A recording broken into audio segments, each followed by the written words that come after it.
Ang kwentong ito ay hango sa totoong buhay. Mula ito sa isa nating kabayan na itago na lamang natin sa pangalang Ruben. Taong 2001, Pampanga. Magmula nang mamatay ang mga magulang sa isang trahedya, nagbago ang ugali ni Ruben. Mula sa pagiging mabait at masunuring bata, lumaking barumbado na walang pinipili. Kahit pulis ay hahamunin. Ilang beses nang naglabas-masok sa kulungan. Mabuti na lamang, nariyan ang Chewy na handang magbenta ng ari-arian pang piyansa. Subalit humantong sa punto na naubos ang pasensya. Naturingan ako mayaman noon, Ruben. Pero dahil sa ugali mong... Ay naku, wala nang natira sa akin. Isang kulong mo pa, masasanla ko na yung bahay na to eh. Sa kalsada na ako matutulog. Hindi ba pwedeng umiwas ka naman sa gulo kahit ilang beses lang? Ang kapal na ng mukha ko. Pinaglalaban kita sa mga taong nagsasalita ng masama laban sa'yo. Kahit ikaw naman tong may mali. Diyos ko, patawarin ako ng mga magulang mo. Parang mapapalayas kita kapag hindi ka pa nagbago. Wika ni Tio Ricardo kay Ruben. Wala namang nag-utos sa'yo na piyansahan mo ako. Nakikialam ka pa kasi. Anong sabi mo? Hoy Ruben, kadugo kita. Anak ka ng kapatid ko, pamangkin kita. Malamang makikialam ako. Nagpiyansa ako hindi lang para makalabas ka, kundi para matahimik ang mga tao na ginagawa kang pulutan sa araw-araw. Mga tsismosa dyan sa labas, ikaw ang pinag-uusapan. Balewalain nyo na lang ho kasi. Masyado nyo kasi silang pinapansin eh. Teka sandali nga, bakit parang ayos lang sa'yo na pinag-uusapan ka ng mga tao?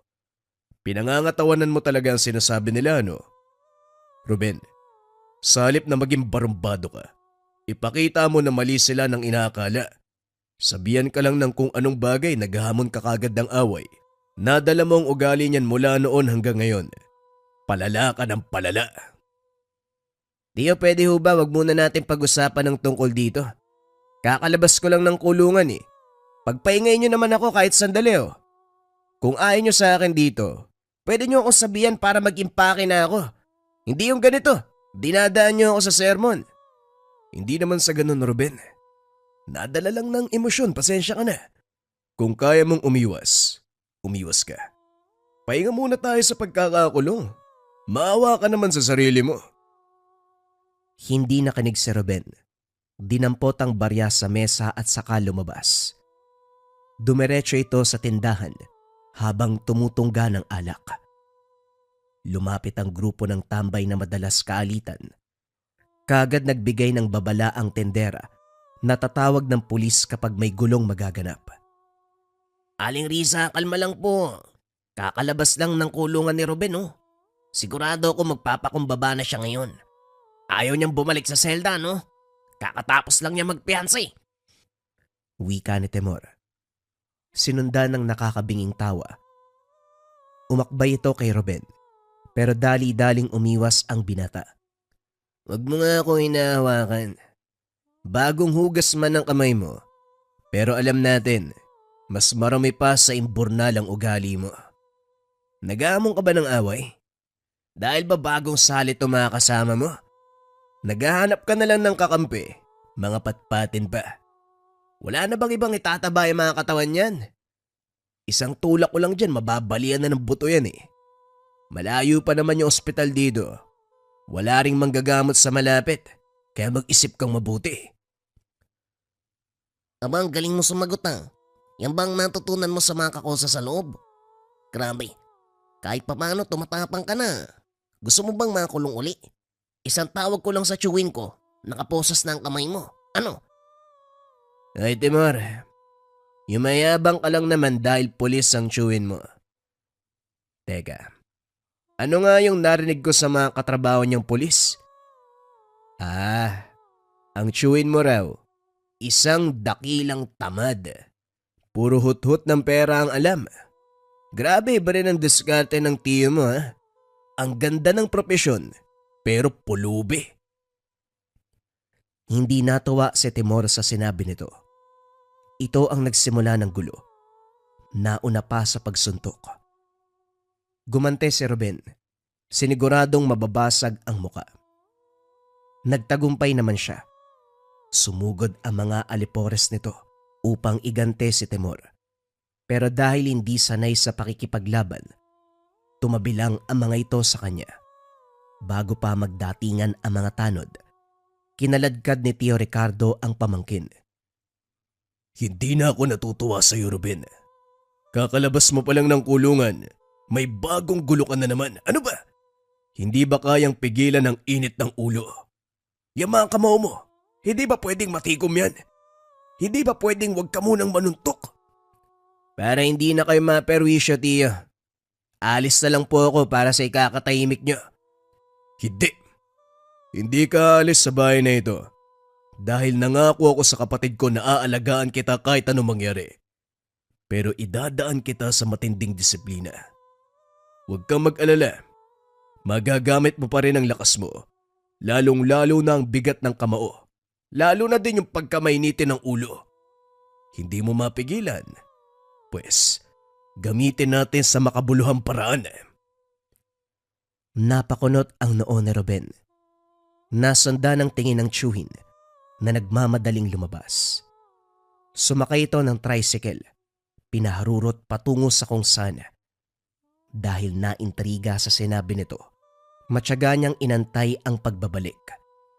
10 oras nang maalimpungatan sa ingay ng tricycle. Kakarating lang ni Tio Ricardo. May kasama itong matanda na kung titignan ay hindi matansya ang edad. Dumiretso sila sa kusina para kumain. Si Ruben ang nautusang maganda ng mesa. Tahimik siyang sumunod. Sa kalagitnaan ng pagkain, hindi nakaligtas ang binata sa lihim na pagmamasid ng matanda. Nakaramdam siya ng pagkailang pero minabuting wag pansinin hanggang sa natapos hapag. Nang magkaharap silang lahat sa sala, dito nagsimula ang pag-uusap. Tatang Pablo, ito ang pamangkin kong si Ruben. Yung sinasabi kong mahirap pigilan ng pakikipagbasag ulo. Sana ho, matulungan niyo siya. Hindi naman mahirap disiplinahin ng batang ito dahil likas sa katauhan ng pakikipag-away. Ginagawa niya lang ang bagay na yan para merong mapaglabasan ng galit sa mga magulang. Napatitig si Ruben sa matanda. Hindi inasahan na mahuhulaan ito ng ganong kadali ang tunay na dahilan kung bakit siya palaging nakikipag-away. Ang totoo, makakaiwas naman siya sa gulo, pero ito ang naisip na paraan upang maglabas ng saloobin. Kahit matagal na panahon na ang nakalipas, magmula na maaksidente ang mga magulang, kinikimkim pa rin ang galit. Kasama niya ang mga magulang sa sandali ng trahedya. Nakita ang taong bumangga sa sinasakyan nila. Sa halip na tumulong, tumawa lamang ito at nagmamadaling tumakas. Sa tuwing naaalala ang mukha ng lalaki, sumisikip ang dibdib sa galit, kung kaya't binabaling sa pakikipag-away. Lahat ng nakakasuntukan, mukha ng lalaki ang nakikita, kaya naman sakalang tumitigil sa pagbubugbog kapag nakaramdam na ng kaginhawaan. Mapaglalabasan ng galit. Tatang, kung kaya niyo pong disiplinahin ang batang to, ako na po ang bahalang tumubos ng lupay niyo. Basta, ituwid niyo ang ugali ni Ruben. Hindi ikaw ang magpapasya niyan, Ricardo. Ang batang ito ang magdedesisyon. Kapalaran niya yan eh. Iho, ito na ang oras para magpasya ka sa sarili mo. Kung gusto mong manggulpi at maglabas-masok sa kulungan, hindi kita papakialaman. Pero kung gusto mo ng mapagkakabalahan, magamit ang lakas ng kamao mo sa makabuluhang paraan. Matutulungan kita. Pumili ka. Napabuntong hininga si Ruben. Iniisip kung ano ba talaga ang gustong mangyari ng tiyuhin at matanda. Tinitigan ng dalawa hanggang sa nakaisip ng ideya. Kung may pinaplano sila para sa kanya, may plano din siya para sa mga ito. Kung talagang magagamit ko ang pagiging bayolente ko sa makabuluhang paraan, papayag ako. Siguraduhin nyo lang na matutuwa ako Dahil kapag hindi ho, sasakit ang mga ulo nyo sa akin. Tumitig si Tatang Pablo sa binata sabay ngiti. Gusto ko ang ugali mo. Kahit sa pananalita, malinaw na wala kang aatrasang laban. Kahit sino man ang kaharap. Mag-impake ka dahil magsisimula na ngayon ang kalbaryo mo. Kumilos na si Ruben. Nagbalot ng iilang damit, pera at pagkain. Nauna pang sumakay ng tricycle sa pag-aakalang ihahatid ng tiyuhin. Kaso nga lang, nahampas lang siya ng tungkod ni Tatang Pablo. Kung gusto mong magamit ang lakas mo, bumaba ka riyan. Sumunod ka sa akin. Bumaba si Ruben. Hinahaplos ang ulo na tinamaan ng tungkod. Hindi niya maintindihan kung bakit walang ganang patulan ang matanda. Sanay siyang gagante kapag merong nananakit sa kanya. Pero ibang-iba ang nararamdaman kay Tatang Pablo. Nagpatuloy ang paglalakad. Pinapawisan na si Ruben.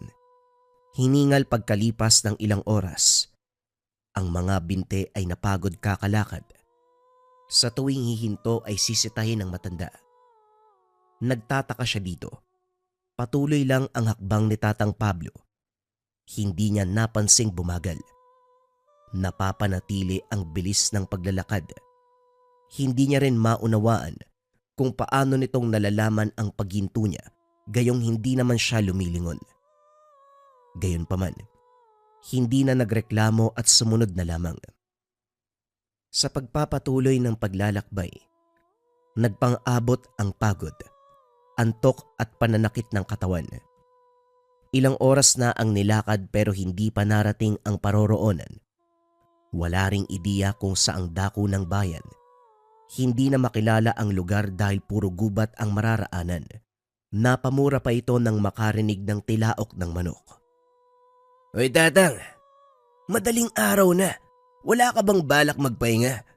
Kaunti na lang bibigay na yung katawan ko Sa puntong ito, huminto si Tatang Pablo sa unang pagkakataon. Lumingon sa kanya.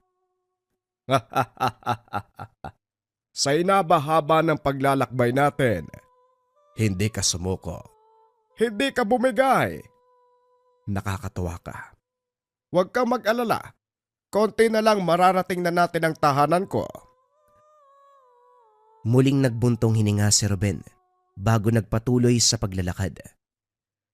Nang makarating sa tinutukoy na bahay, nasuntok ng binata ang katabing puno ng saging.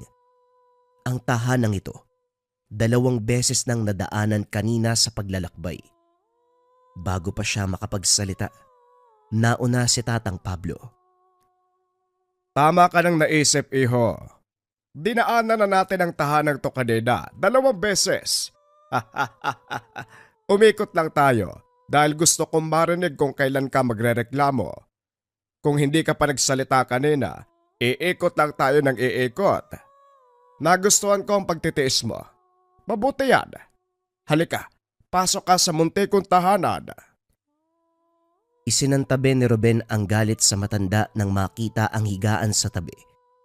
Kagad sumampa rito, dinama ang pagpapahinga. Habang nasa ganong posisyon, sinuyod ng tingin ang kabuuan ng bahay. Sakto lang ang espasyo para sa taong nag-iisa. Kaunti ang mga gamit sa bahay, pero gano'n naman karami ang mga patalim na nakasabit sa dingding. Mula sa naghahabaang kampilan hanggang sa kaliit-liitang balisong, karamihan ay pinaglumaan ng panahon. Sa dami nito, ang bagay sa tabi ang umagaw ng atensyon. Nakasilid sa lalagyan ng tubig ang isang ahas pagong. Malaya itong lumalangoy sa tubig, pero mabagal ang pagkilos. Nang hawakan ito, napakunot ang noo ni Ruben. Hindi siya pwedeng magkamali. Kahit tubig ang hinawakan, nakaramdam siya ng sobrang init. Muli niyang hinawakan ang ahas pagong pero wala na ang ganong pakiramdam. Binaliwala na lamang. Pagsikat ng araw, inutusan ni Tatang Pablo na maghanap ng labong. Sumunod siya. Agarang nagpunta sa gubat. Ang problema, maraming kawayan kaso walang labong. Hindi siya makakauwi kapag walang dala dahil ito ang utos ng matanda. Tumuloy sa unahan, kaso iba ang nahanap. Itim na tao ang bumungad. Malayo pero kinilabutan siya sa presensya nito. Itim na itim ang buong katawan. Nanlilisik ang mga mata. Buhaghag ang mga buhok. Na kung titignan maigi, parang may sariling buhay. Sinubukan ni Ruben na lumihis ng daanan, pero kahit saan man niya ibaling ang tingin, ito pa rin ang bumubungad. Sa bawat lingon, unti-unting lumalapit hanggang sa nasa mismong harapan. Sa pagkataranta, sinuntok niya pero hindi tinamaan. Gumante ng kalmot. Agarang pinigilan ang pagdurugo ng pisngi. Dahil dito nasagad ang pasensya ng binata. Hindi ko alam kung anong klaseng halimaw ka. Pero dahil inunahan mo ko, sinugatan mo pa. Lagot ka sa akin ngayon. Magdasal ka na lang na hindi kita mapatay. Kung merong makikinig na Diyos sa'yo, mukha kang demonyo eh. Humakbang si Ruben. Buong lakas na nagpakawala ng suntok. Pero dumiretso lang siya sa lupa. Biglang naglaho ang nilalang. Maririnig pa ang hagik-gik nito. Hinabol kaso natigilan. Hindi sigurado kung naduduling siya o talagang dalawa na ang halimaw. Gayunpaman, parehong umatake ang mga ito. Tumilapon ng binata pero hindi sumuko.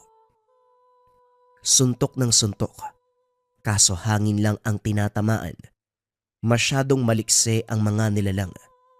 Kung gaano ito kabilis makailag, ay siya namang binagal niya kung kaya't sa bawat kalmot, direktang tumatama sa kanya. Hindi naglaon ay bumagsak siya. Nakatitig sa kalangitan.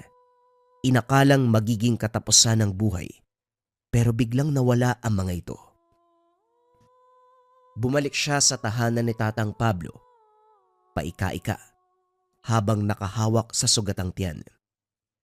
Kahit daplis lamang ang natamo, napakatindi ng kirot. Agaran siyang inasikaso ng matanda. Meron itong kaalaman sa panggagamot.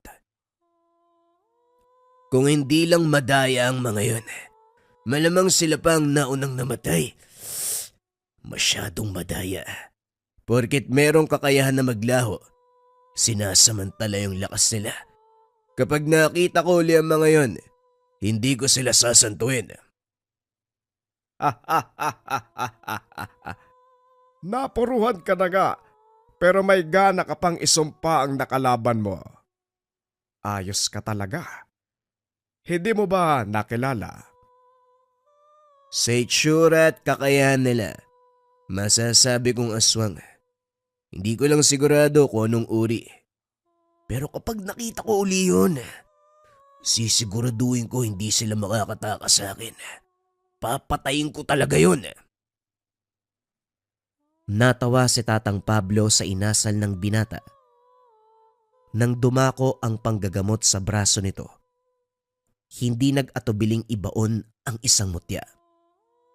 Napasigaw sa sakit, pero hindi na nag-abalang tignan.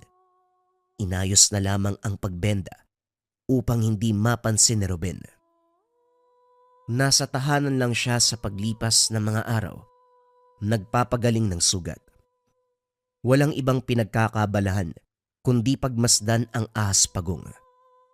Paulit-ulit lamang itong lumalangoy. Lumabas siya ng tahanan para maghanap ng ipapakain dito.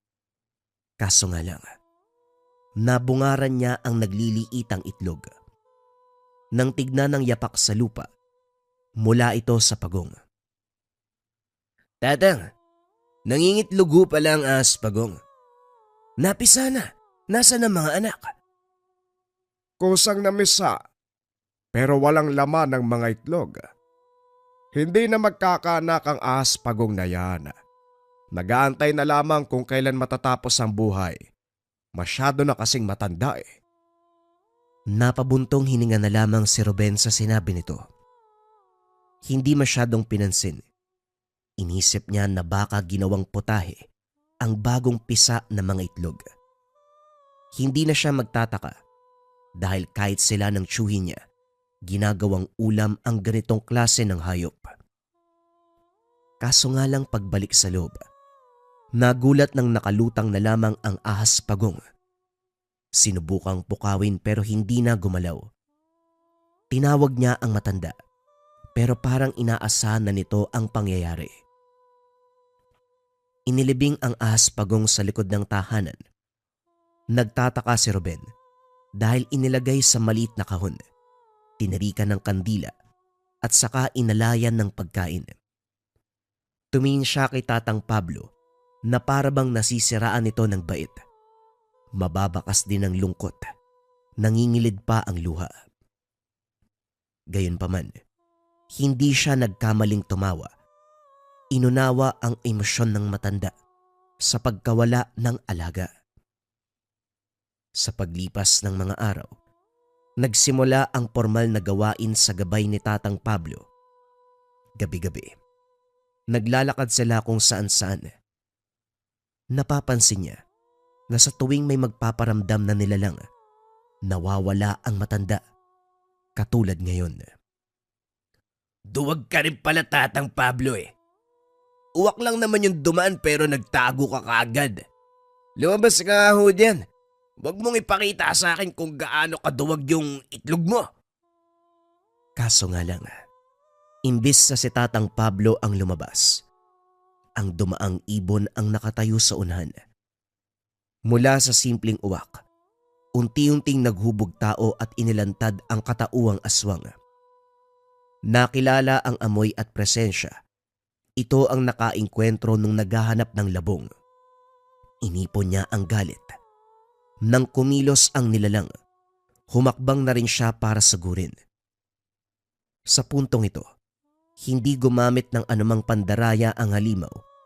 Patas ang binigay na laban. Kamao sa kamao. Suntok sa suntok. Ganado si Ruben dahil natatamaan niya ito. Siniguradong mapuruan ang muka hanggang sa naitumba, dinaganan at saka pinaulanan ng kaliwat kanang suntok. Tumatalsik na ang dugo nito. Ilang sandali pa, lumapit si Tatang Pablo para umawat. Sandali, tama na yan. Huwag mo papatayin. Kung makasuntok ka naman, parang walang buhay ang ginugulpe mo. Upag! Ay, Upag! Tumayo ka na nga riyan. Manong, kilala mo yung aswang na to? Nag-anyong tao ang halimaw. Sumalubong ang iyak habang kinakapa ang muka na puno ng pasa. Pinuluputan ng damit ng katawan dahil nakahubo ito. Mabuti na lang talaga hindi ako nakisali. Mamaya, mas lalong pumangit yung mukha ko kapag nagulpe rin eh. Yan lang si Upong ang nagulpe oh. Napalingon si Ruben nang may magsalita. May isa pang lalaki ang lumitaw. Ruben, eto si Ubeng. Yan yung mataba. Yung binugbog mo si Upong. Mga aswang pero nasa pangangalaga ko. Huwag kang matakot sa kanila. Hindi ka sasaktan ng mga yan. Pero huwag kang magkakamali na patayin sila. Dahil baka iuwi kitang bangkay sa tiyuhin mo. Ako ang nag-utos sa kanila na subukan ang galing mo. Napahanga sila sa bigat ng kamao mo. Maging sa abilidad na meron ka. Pwede ka nang isalang sa mas malaking laban. Kung saan kamatayan ang magiging premyo. Ibig sabihin, kung gusto mong mabuhay, kinakailangan mong manalo. Teka, anong sinasabi mo, Manong? Pasensya na pero hindi mo ako pwedeng utusan. Pumayag lang naman ako dahil gusto ko lang malaman yung ipapagawa mo. Ngayong alam ko na, tapos may kinalaman sa aswang, Ay hindi na ho. Salamat na lang ho.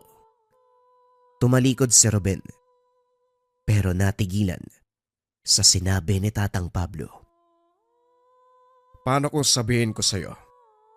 Ang susunod mong makakalaban ay ang taong pumatay sa mga magulang mo.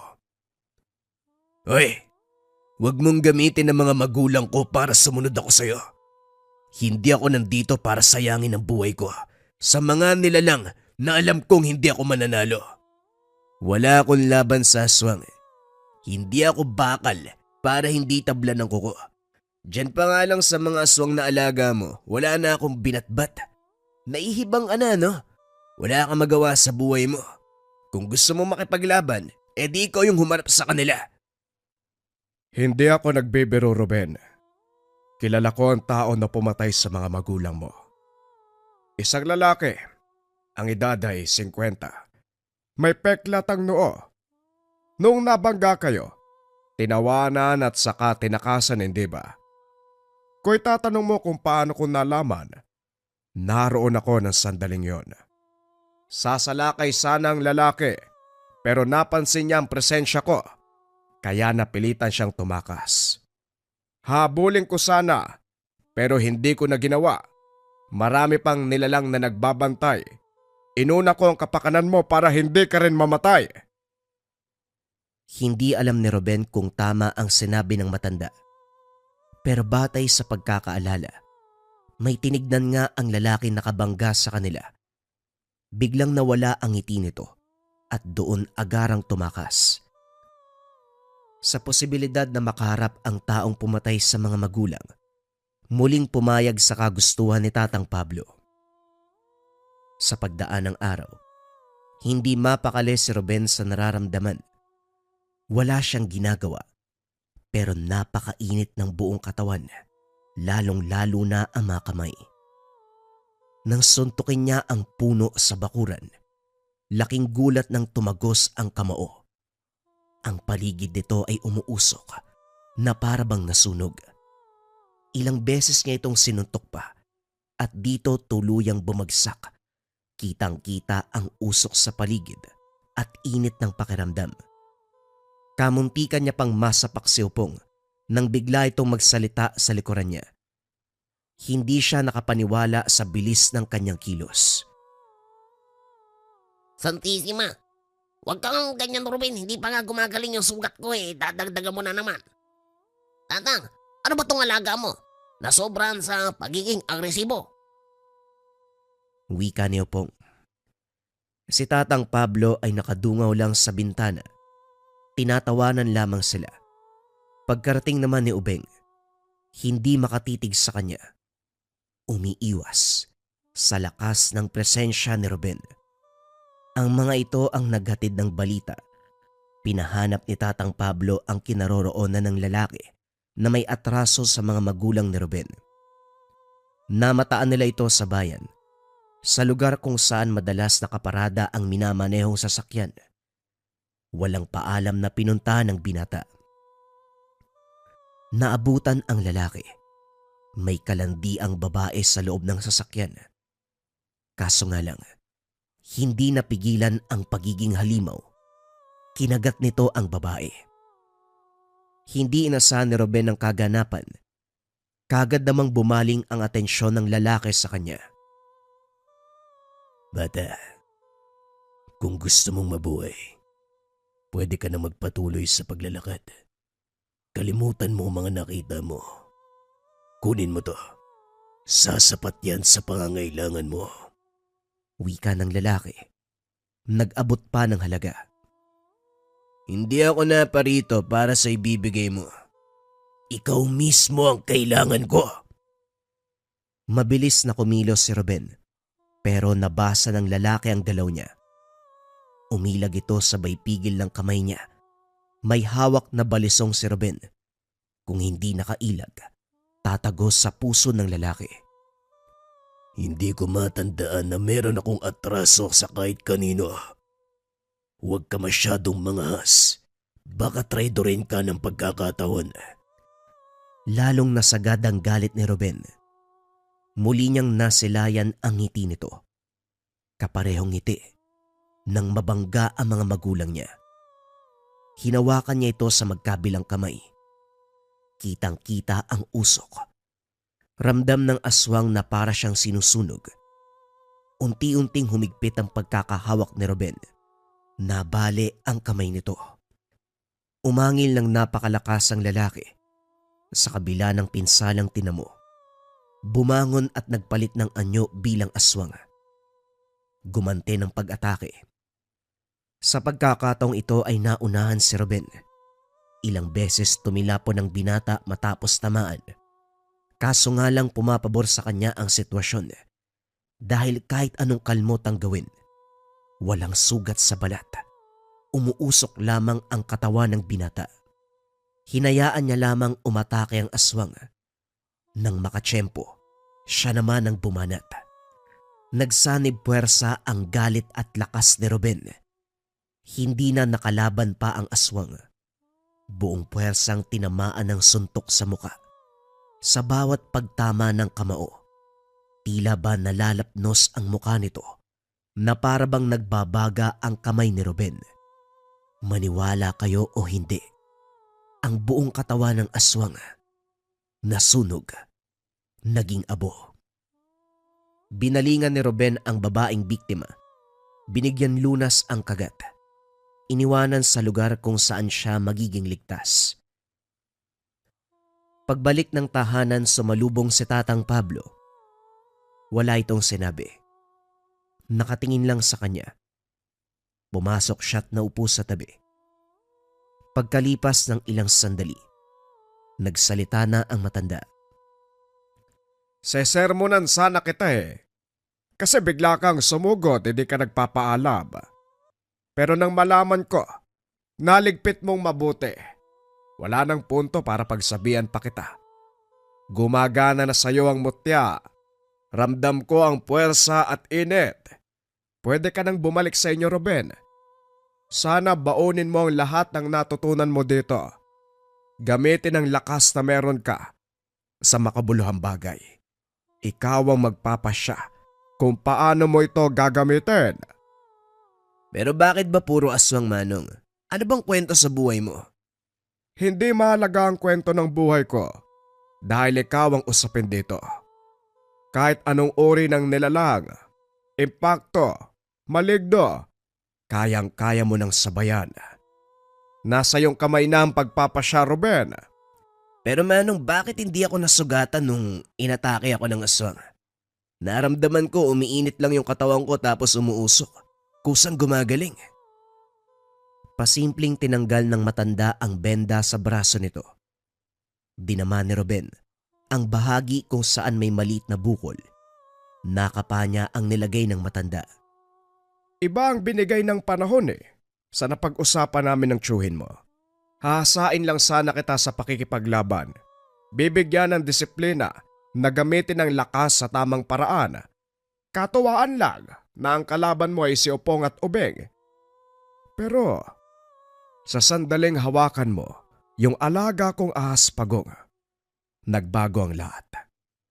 Nangitlog matapos ang matagal na panahon.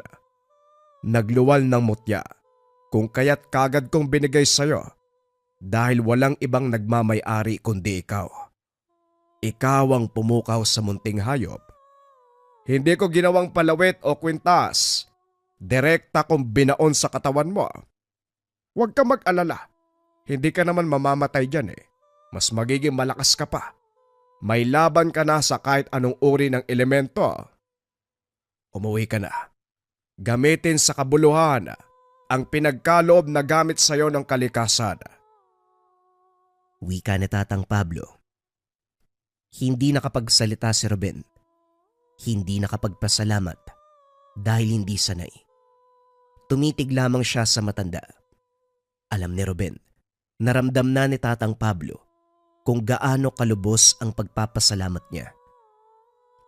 Pagbalik sa poder ng tiyuhin, tuluyang nagbago ang ugali ni Ruben. Nang mapagtantong naiganti na ang mga magulang, tinalikuran ang pakikipagbasag ulo. Labis sa natuwa si Tio Ricardo. At ang patungkol naman sa mutya na nakabaon sa kanya, Malaki ang naitulong nito lalo na sa swerte.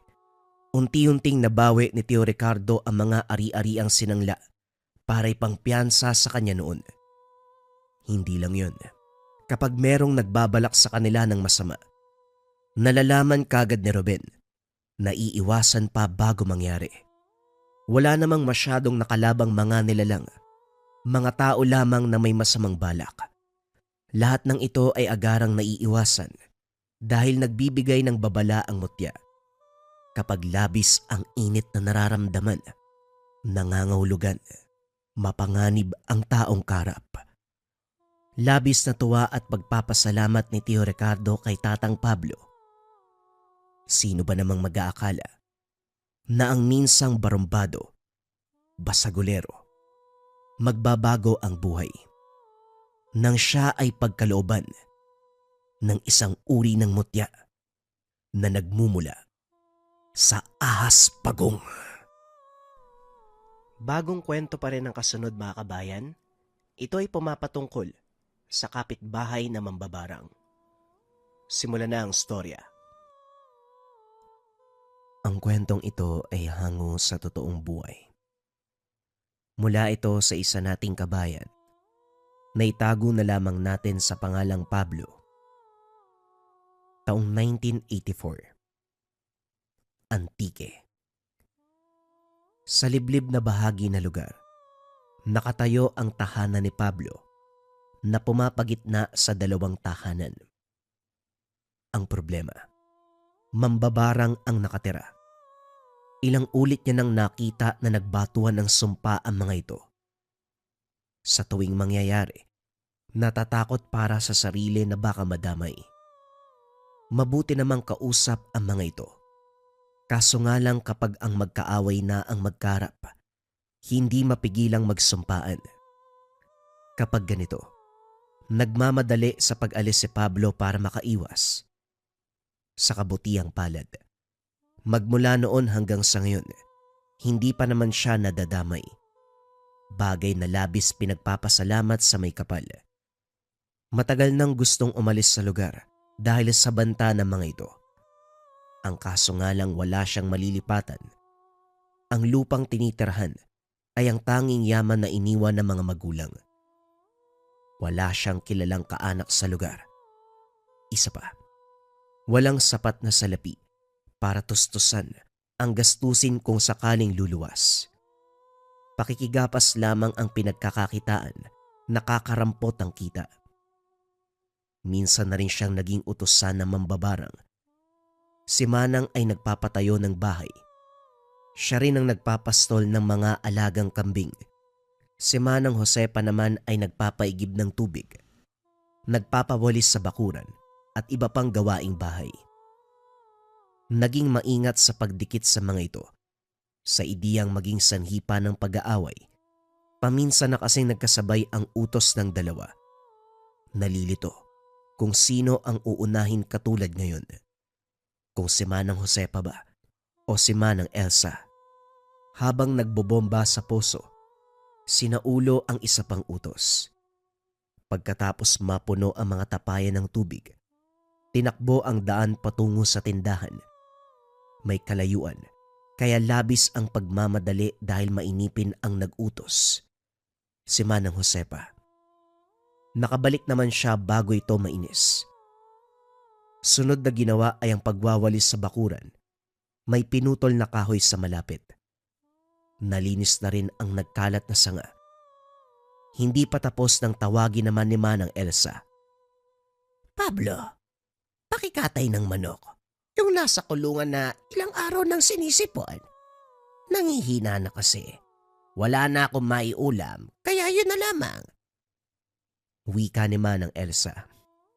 Hoy babae, kita mong may inuutos pa ako dyan, sasapaw ka. Ang kapal na mukha mo. Baka gusto mong magkaroon ng manok yung bituka mo. Wika ni Manang Josepa, nakasilip sa bintana. Aba, may sinabi ba ako ngayong kaagad? Hoy matanda, pakilinisan ng tenga para maayos ang pandinig mo. Ano uli ang sinabi mo? Magkakaroon ng manok ang bituka ko. Ako pa ang hinamon mo. Gayo ikaw naman ang kamunti ka mamatay nung nakaraan. Tugon ni Manang Elsa. Hoy babaeng tinubuan ng ugatang muka. Hindi pa kita pinapakitaan ng aking pinakamalakas. Kapag ako nasagad, pwede kitang patayin ngayon din. Ano? Gusto mong pakitaan kita? Hoy babaeng mukhang puwet ng manok. Huwag mo kong hinahamon. Sige, ilabas mo ang pinakalakas mo na magkaalaman tayo. Teka naman po, sandali mga manang, kalma lang. Kung magsigawan kayo parang nasa sabungan, kalma. Gagawin ko ang lahat ng utos nyo, basta huwag kayo mag-away. Magkakasubukan at magkakasakitan na naman kayo eh. Tapos ano, ilang araw na naman kayo magbumukmok sa loob ng tahanan nyo kasi pareho kayo naagrabyado. Kayo-kayo lang yung nagbibigay ng problema sa isa't isa. Natahimik ang matatanda. Naunang tumalikod si Manang Elsa. Si Manang Josefa naman, walang imik na bumaling sa naudlot na gawain. Si Pablo ay binilisan na ang trabaho para matapos at makausad sa iba pang gawain. Nang makapagpaalam kinatok ang kabilang bahay, masama pa rin ang loob ni Manang Elsa sa nangyaring sagutan. Gayunpaman, maayos itong nag-utos. 2 manok ang kinatay. Siya na rin ang nag-ihaw sa ibang parte. Pagkatapos ito, pinabaunan ng putahe sabay abot ng suhol. Kakarampot na barya lamang. Nakapagpahinga na rin si Pablo matapos ang mahabang oras ng trabaho. Kahit papano, minabuti niyang magawa lahat ng utos ng matatanda. Natatakot na humindi dahil baka biglang tamaan ng barang. Pagsapit ng hapon nagtungo ng taniman para manguha ng gulay. Sa kalagitnaan, napansin ang 2 bata na nanghuhuli ng tepaklong. Dali-daling sinita dahil papunta sa tahanan ni Manang Josefa. Ayaw ng matanda ang maingay at ayaw makakita ng bata. Kaso nga lang, makulit ang mga ito. Nakuha pang batuhin ng bubong. Ilang sandali pa, lumabas ang mambabarang at walang pagdadalawang isip silang sinumpa. Hindi nakialam si Pablo. Nanigas sa tabi sa takot na tamaan ng sumpa. Baliwala ito sa mga bata dahil hindi maintindihan kung para saan ang salita ng matanda. Kumaripas ang mga ito sa pag-uwi. Saka lang nakahinga ang binata nang pumasok uli sa tahanan si Manang Josefa. Ang hirap talaga kapag may kapitbahay na... Ay nako, sana lang mapansin ng mga magulang ng bata yung sintomas kapag nagsimula ng sumpa. Sinabihan ko wag lumapit, hindi nakinig. Talagang binato pa yung bubong. Ayan, nagalit si Manang. Wika ni Pablo sa sarili. Dumiretso na siya sa tahanan. Inabala ang sarili sa gawaing bahay. Pagsapit ng gabi, hindi nakaligtas sa paningin ang kilos ni Manang Josefa. Nasa likod ng bahay, nagsindi ng mga tuyong dahon habang lumilikha ng kaunting galaw. Kung titignan ay parang sumasayaw, pero ang katotohanan, nagriritual.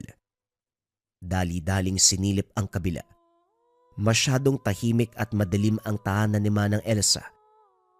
Bagaman walang senyales na may tao sa loob, sigurado si Pablo na nagtatago lamang ito.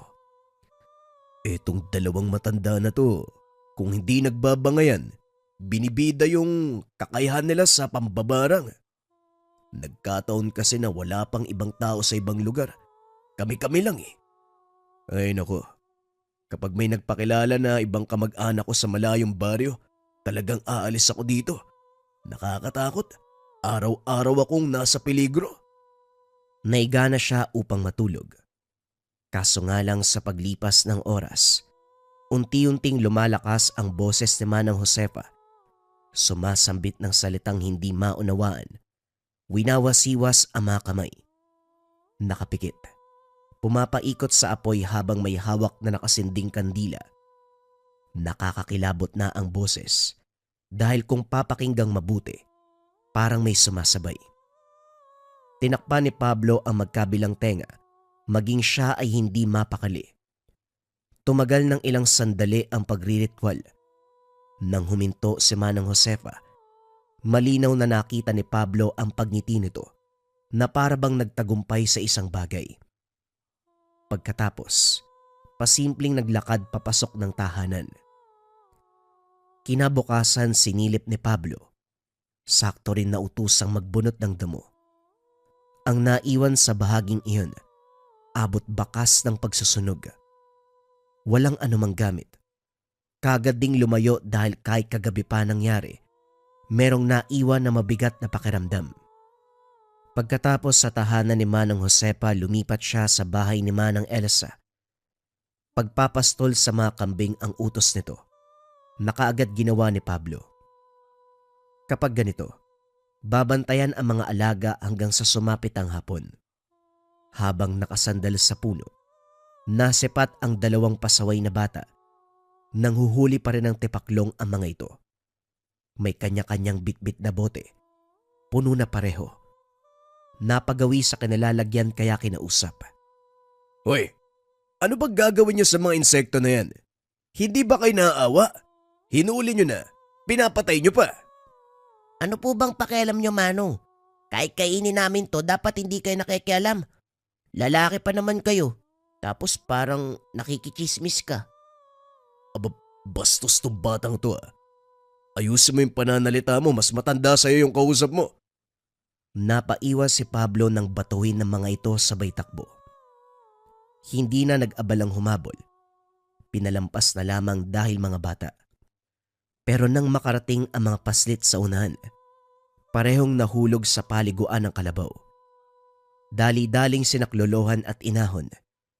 Dito napansin na may lumabas na tipaklong sa ilong ng dalawa. Kinuha pero sinundan ng sinundan. Kagad sumagi sa isipan ang sumpa ni Manang Josefa ng nakaraan. Hinatid ang mga bata sa kani-kanilang tahanan. Sinabi sa mga magulang ang nangyari. Ang problema, hindi magawang sabihin ang tungkol sa barang. Natatakot si Pablo na baka malaman ni Manang Josefa at siya pa ang malagot. Dahil dito, kagad nagpaalam. Nakukonsensya habang naglalakad pauwi. Gustong isalba ang buhay ng mga bata, kaso natatakot para sa sarili. Napabuntong hininga na lang din nang maabutan sina Manang Josefa at Manang Elsa. Nagbabangayan na naman. Nagbabatuhan ng mga bagay. Umabot sa kanyang bakuran ang basag na tapayan, tsinelas, balde at kung ano-ano pa. Inantay kung kailan matatapos bago nakapasok ng bahay. Sa puntong ito, hindi inisip ang bagong pag-aaway ng 2 matatanda, kundi ang posibleng kahinatnan ng mga bata. Palakad-lakad, hindi na mapalagay. Umayos din ang kumatok si Manang Josefa. Inutusan siyang maglibing ng bagay na nakabalot ng tela. Maigpit ang bili na wag bubuksan kung ayaw mapahamak. Ito rin ang pumili kung saan lugar maghuhukay. Kinutuban si Pablo dahil malapit sa tahanan ng mga paslit ang lugar kung saan ito ililibing. Natutuksong buksan ang balot para alamin ang laman. Kaso nangingibabaw ang takot. Nilunok na lamang ang konsensya. Nagmamadali. Agarang bumalik ng bahay.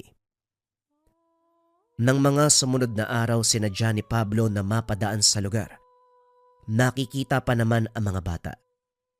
Naglalaro pero mahahalata ang panghihina. Tangka sana itong lalapitan. Kaso nga lang nasipat si Manang Josefa sa hindi kalayuan. Bumibili ito sa tindahan. Nagtago ang binata para hindi makita. Hindi nakausap ang mga bata. Umiwas na lamang si Pablo dahil parang alam na mambabarang ang balak niya. Hindi siya nagkamali dahil pagbalik ng bahay, bumungad sa pintuan si Manang Josefa. Pablo, pinabalak mo bang kalabanin ng sumpa ng barang? Iha, ako na mismo magsasabi sa iyo. Huwag mo nang ituloy. Dahil ikaw pa ang mauunang mamatay kaysa sa mga batang yon. Bagamat maayos siyang kinausap ng matanda, Hindi maiwasang manlamig ni Pablo. Napahugot ng hininga. Sabay yuko. Manong Josefa, hindi po ba pwedeng patawarin na lang yung mga bata? Pasaway naman kasi talaga yung mga yun eh. Sigurado kapag lumaki pa yung mga yun, madidisiplina yung mga magulang nila. Naglakas ng loob si Pablo na magsalita sa kabila ng takot na nararamdaman. Patawarin. Hindi porket mga bata, hahayaan na ang maling gawain. Iha, wala sa edad ng pagpaparusa. May mawang man o wala, dapat pa rin makatanggap ng parusa. Hindi sumagot si Pablo.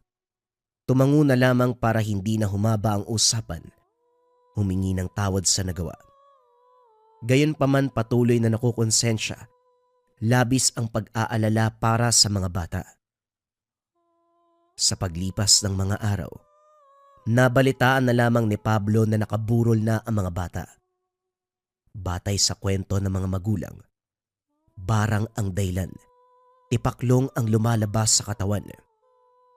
Ang kaso hindi napasuri sa albularyo ang katawan dahil kagad dinala sa morgue. Wala silang ideya kung ano ang gagawin. Napakamot na lang sa ulo si Pablo. Nalilito. Alam ng mga magulang na barang ang dahilan, pero hindi man lang naisip na ilapit muna sa albularyo.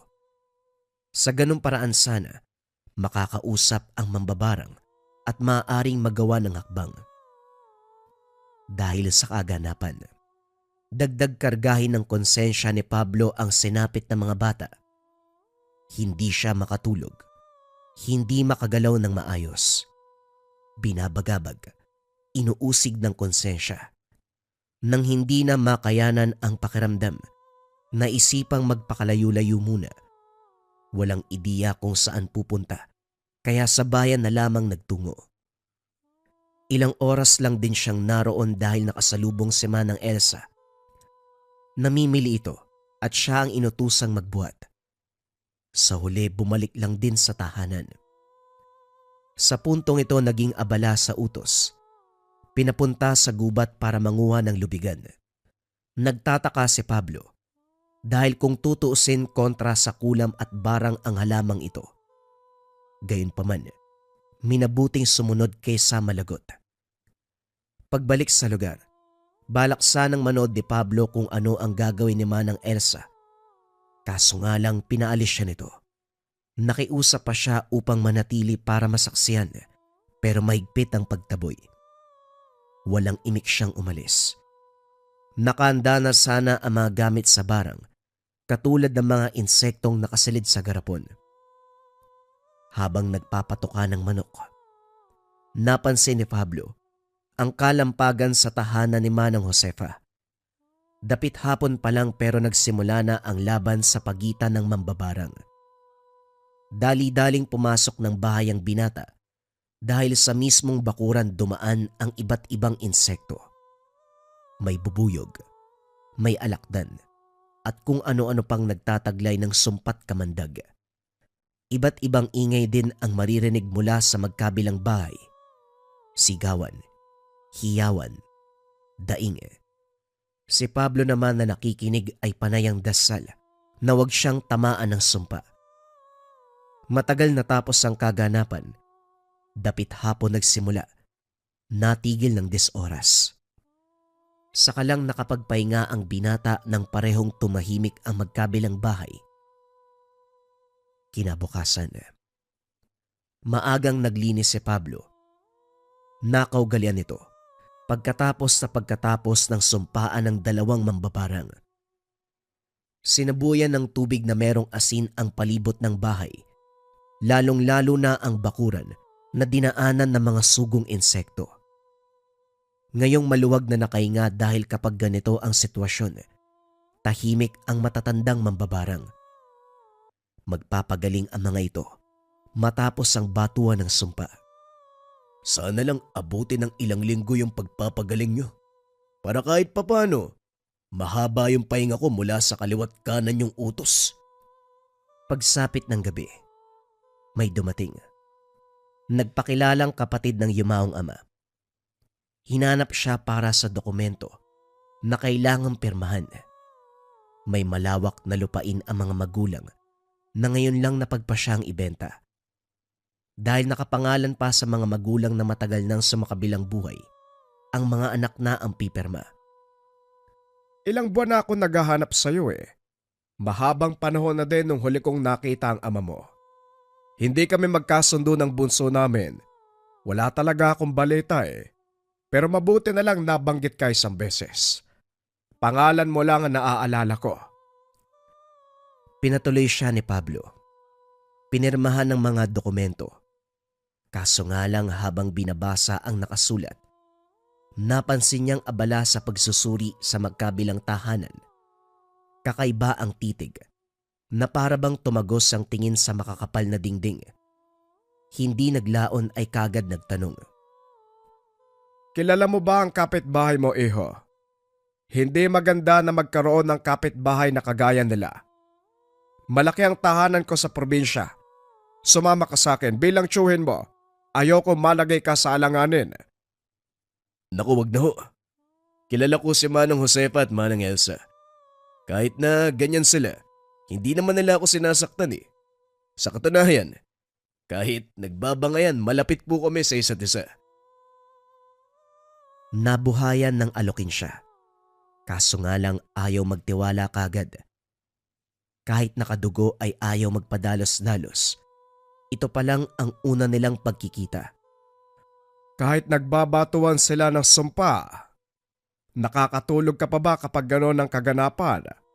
O baka naman tinuruan ka nila ng pamamaraan sa kaliwa? Kaliwa? Ano po yun? Kaliwa, mga taong gumagamit ng masamang orasyon, kulam, barang, at kung ano-ano pa. Ay naku, hindi ho. Mabuting tao po ko. Wala akong alam sa ganyan. Ganun ba? Pero bakit ayaw mong umalis sa lugar na ito?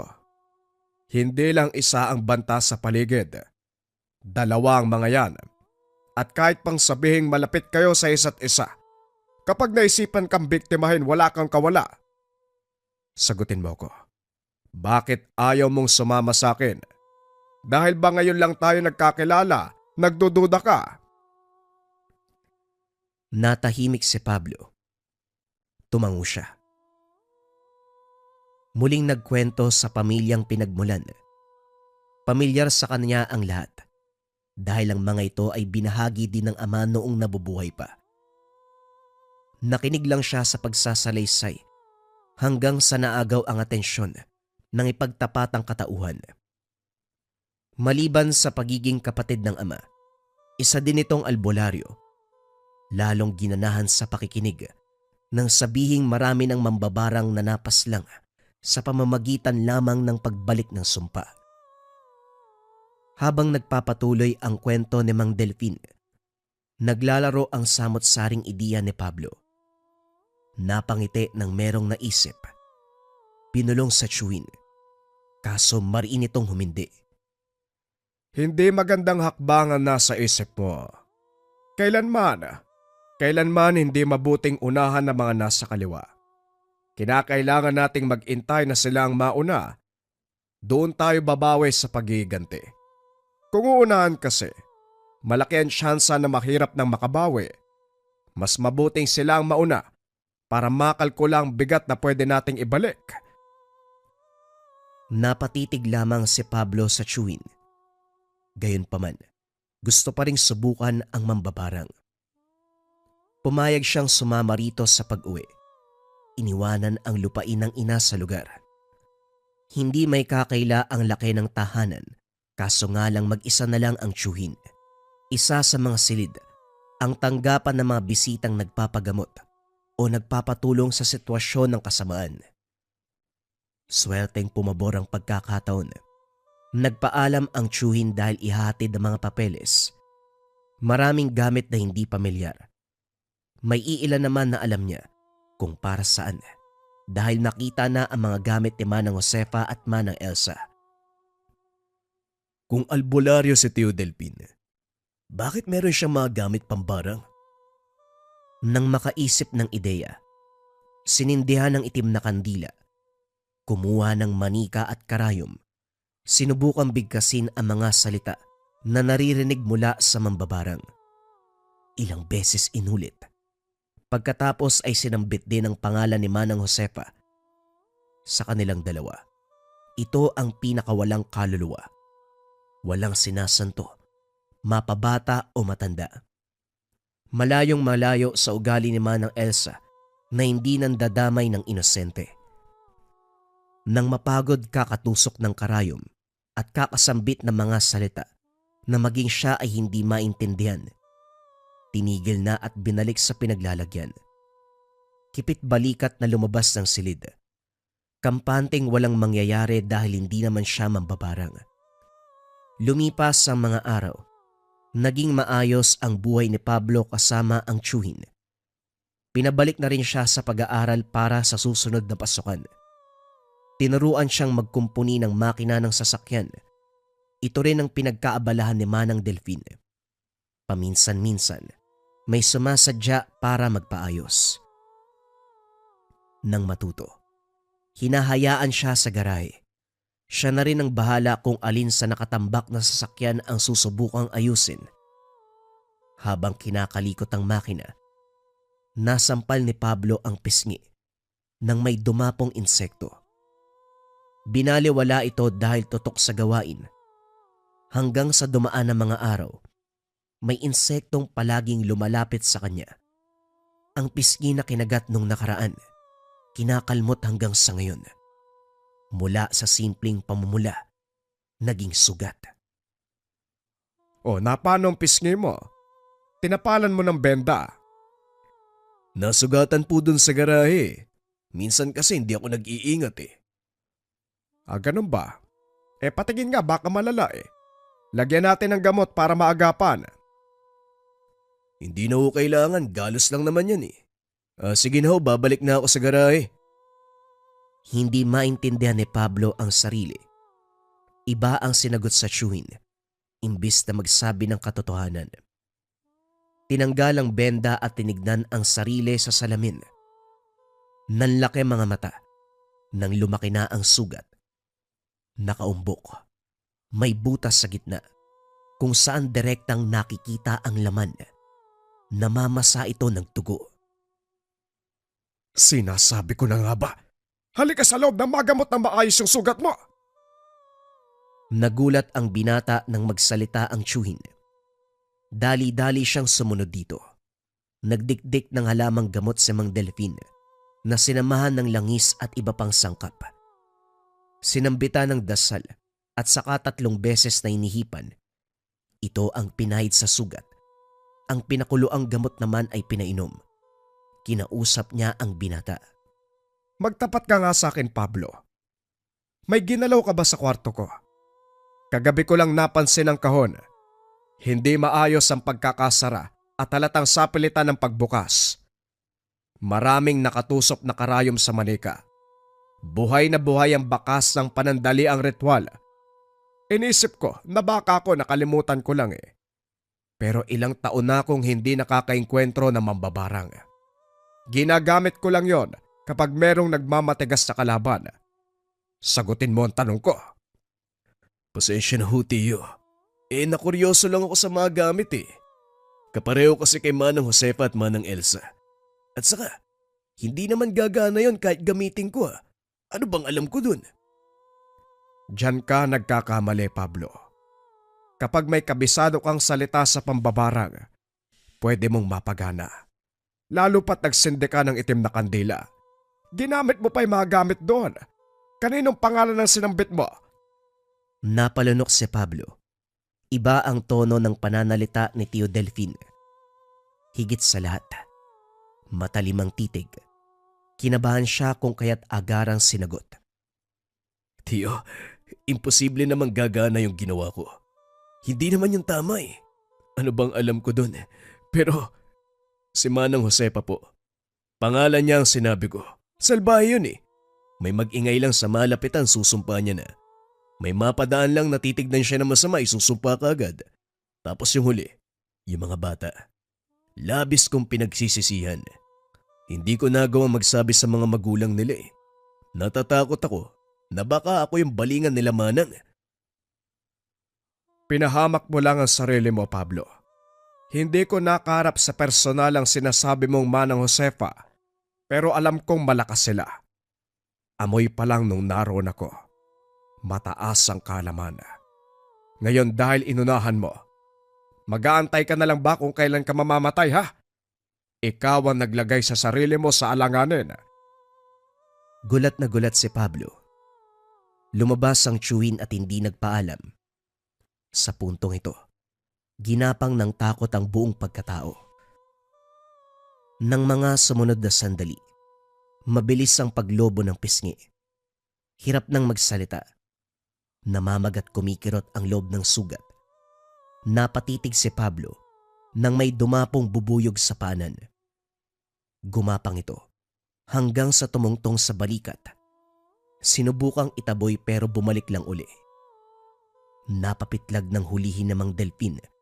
Agarang itong pinasok sa bakanteng garapon. Maupo ka riyan, Pablo. Sisimulan ko na ang ritual para hindi ka kaagad sumakabilang buhay. Nagsambit ng orasyon si Mang Delpin. May pinahid na apog sa noo ng binata.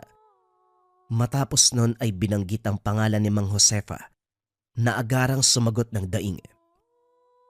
Pasensya ka na, Josefa. Gusto ko lang sanang itanong kung pwede bang kalasin mo ang sumpa sa pamangkin ko. Siya ang nauna, alam ko. Pero gawa lang ng hindi pinag-iisipang hakbang. Sinubukan lang nito ang narinig mula sa inyo. Alam mo naman ang katulad ko eh. Wala akong pinapalampas, kaya sana magkaintindihan tayo.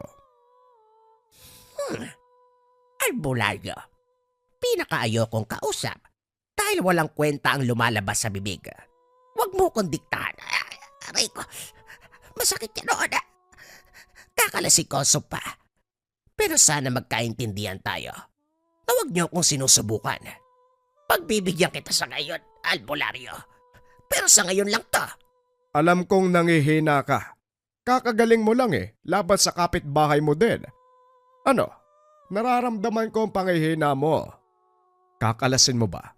O papatay na kita? Kakalasin na. Alisin ko. Tatanggalin ko. Siguraduhin mo lang natutupad ka sa usapan dahil kung hindi, alam mo na ang mangyayari.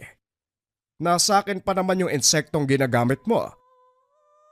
Dinaan sa banta ang kasunduan. Swerte lang din dahil mahina ito ngayon. Walang sapat na lakas para labanan ang ritual. Bagay na pinagpapasalamat ni Mang Delpin.